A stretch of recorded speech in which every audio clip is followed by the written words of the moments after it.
Daughter's name is Allison. Allison. And Allison's here. Allison is here. My grandchild, Rona, is also here. Okay. Allison, would you like to say anything? Ms. Henry, let's talk a little law. If I challenge a rule under the Administrative Procedures Act, what do I have to prove? Is partisan gerrymandering legal? Okay, is it legal or illegal? Welcome to Liberty, Watchtower, your front row seat to the pulse of American politics. Here, we cut through the noise to bring you sharp, timely updates, in-depth analysis, and bold commentary on the issues shaping the nation. Whether it's breaking news from Capitol Hill or grassroots movements making waves across the country, Liberty Watchtower keeps you informed, engaged, and ready to think critically. Subscribe and stay tuned. Freedom starts with awareness. Now, let's dive in. In the United States, the judicial confirmation process is a crucial element of the federal government system of checks and balances. When the president nominates a candidate to serve on the federal bench, whether at the district, circuit, or Supreme Court level, the nomination must be confirmed by the United States Senate. This process includes public hearings before the Senate Judiciary Committee, during which nominees are questioned about their qualifications, judicial philosophy, past rulings, if applicable, and their understanding of key legal principles. These hearings are not only a vetting process, but also a public demonstration of how well a nominee understands the complex legal frameworks they will be expected to apply from the bench. Senators often use this opportunity to assess the nominee's legal knowledge and analytical rigor, judicial temperament and demeanor under pressure, ethical judgment and impartiality, understanding of constitutional law and statutory interpretation. In the transcript you've presented, the nominee is questioned by a senator, likely one known for asking precise and challenging legal questions. The senator moves quickly through a series of doctrinal legal concepts, some of which are more common in civil or administrative law than in the criminal law background the nominee appears to come from. Despite the rapid pace and, at times, adversarial tone, this type of questioning is a standard part of the confirmation process. Congratulations to our nominees. Ms. Lanthier, your daughter's name is Addison or Allison? My daughter's name is Allison. Allison. And Allison's here.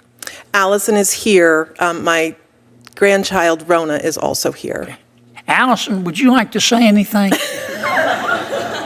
If you change your mind, just let me know, okay? And I'll stop. If you say anything, be careful, Senator. Ms. Henry, let's talk a little law. If I challenge a rule under the Administrative Procedures Act, what do I have to prove? Thank you for that You are welcome. question. Senator, in the 25 plus years that I've been trying cases in federal court and in state court, I've never had to bring a claim under the Administrative Procedures Act, so I'm not sure of what's required. You don't know the answer? I don't. Okay. All right, let me ask you this. You'll probably see this in district court. Is partisan gerrymandering legal?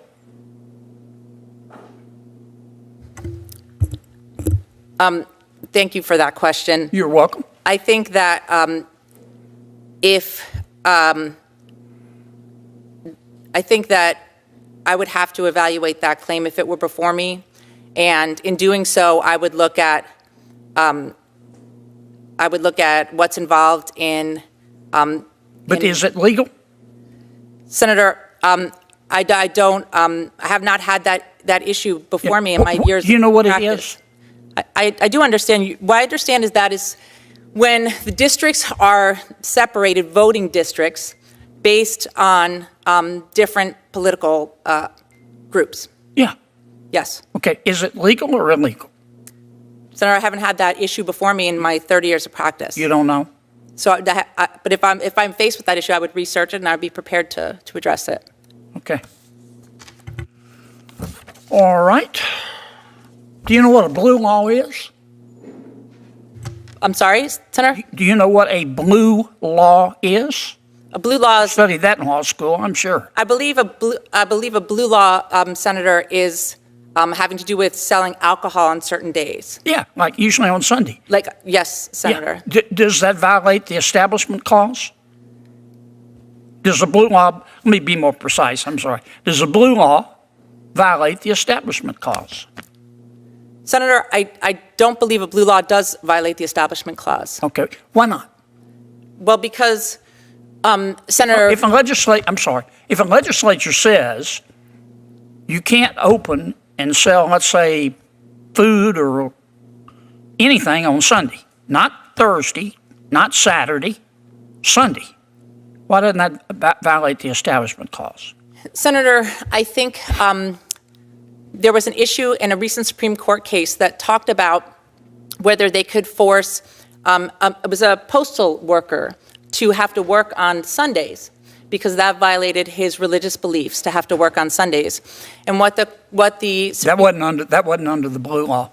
Oh, no, I thought I was just, yes, I understand that. I understand that was an issue, though, related to the Establishment Clause, which I thought was what Yes, we were ma'am. talking about. But I'm asking just a real precise question. I'm going to move on if you don't know. Okay. Tell me why, just succinctly, like you were back in law school. Okay. Why a blue law violates or doesn't violate the Establishment Clause? It seems obvious.